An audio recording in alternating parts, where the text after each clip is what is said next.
है, चलिए जगनारायण जी वापस आऊंगी। रविंद्र जी मेरी आवाज पहुंच रही है?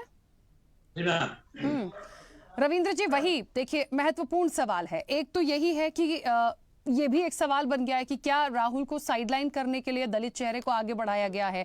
दूसरी चीज ये भी है कि रिकॉर्ड में यदि देखें तो एज ए पीएम कोई दलित चेहरा नहीं था तो उसका फायदा मिल सकता है।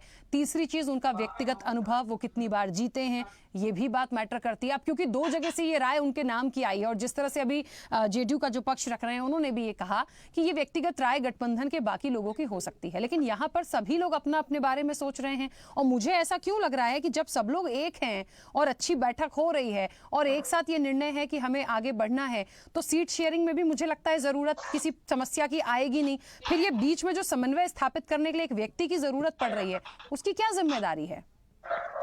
देखिए, कोई भी संगठन चलाने के लिए एक कोऑर्डिनेटर की जरूरत पड़ती है। और जब हमारी आखिरी मीटिंग मुंबई में हुई थी तब हम लोगों ने 4 कमेटियां बनाई थी और ये बात हुआ था कि अगली मीटिंग में हम लोग कोऑर्डिनेटर नियुक्त करेंगे और अलग अलग पार्टियों से कोऑर्डिनेटर नियुक्त कर दिए गए थे।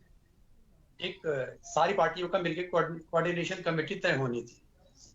अब बात यह है कि प्रधानमंत्री का चेहरा कौन होगा कौन नहीं होगा, संवैधानिक रूप से इसकी कोई बाध्यता नहीं है।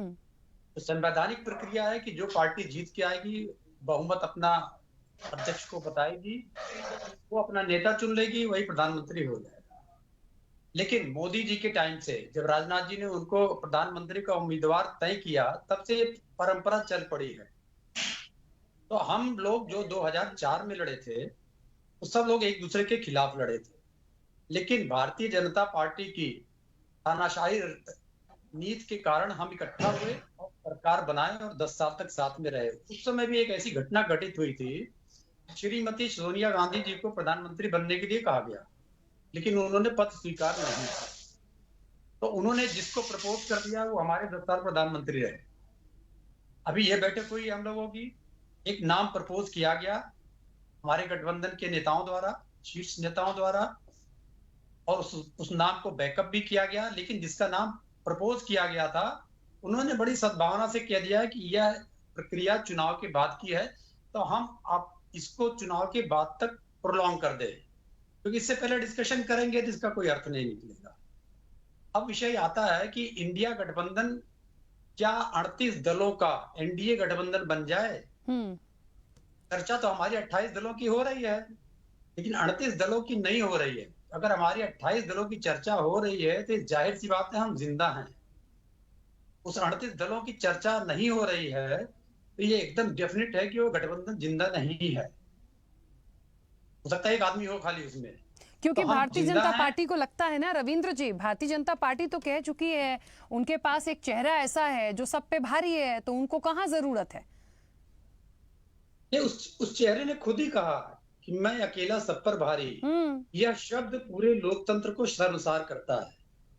वो भी लोकतंत्र के मंदिर में लोकसभा में बैठ के अगर प्रधानमंत्री कहता मैं अकेला सब पर भारी, तो ये संवैधानिक शब्द ही नहीं है पहली बात तो ये। और ये रिकॉर्ड में रहेगा, आने वाली पीढ़ियां पढ़ेंगी कि एक प्रधानमंत्री ऐसा भी हुआ था जो लोकतंत्र के मंदिर में बैठ के कहा था कि एक अकेला सब पे भारी। तो हमारे वहां प्रक्रिया नहीं है इंडिया गठबंधन में। ठीक है, जब हम 2004 में भी थे। एक रविंद्र जी मुझे थोड़ा सा, हाँ बस एक महत्वपूर्ण सवाल, सीट शेयरिंग को लेकर भी कुछ बोल दीजिए, क्योंकि सभी लोग कह रहे हैं कि कहीं कोई दिक्कत नहीं जाएगी, सब बहुत अच्छे से। बात हुई थी, हाँ मुंबई में बात हुआ था, ये हुआ था कि 400 सीटें ऐसी रहेंगी जहां पर हम अकेला उम्मीदवार उठाएंगे। इसी दिशा में सारी गतिविधियां जारी हैं।